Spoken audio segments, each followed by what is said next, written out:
let's get into these Megeo Beauty lashes. These are the Makebas. You'll see them when I open up, but I want to talk about real quick the liner that doubles as glue. Yes, doubles as glue, guys. So as you see, I had played with the liner a little bit before, but you take the liner, you put it on a little thick, and then you grab your lashes. Now these Makebas are super full, guys. Okay, let's get into them. You take that and you just stick the lashes onto the liner. I would use tweezers if this was on my eyes, and then you just press it flat.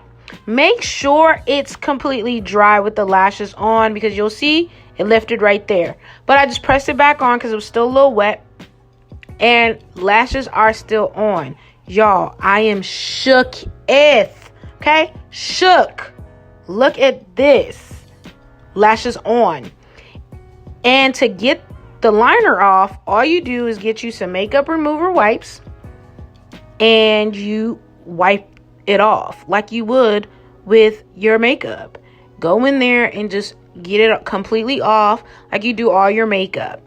Y'all, check Megeo Beauty out. Y'all need to get these lashes, especially those of you who don't know how to put on lashes, guys.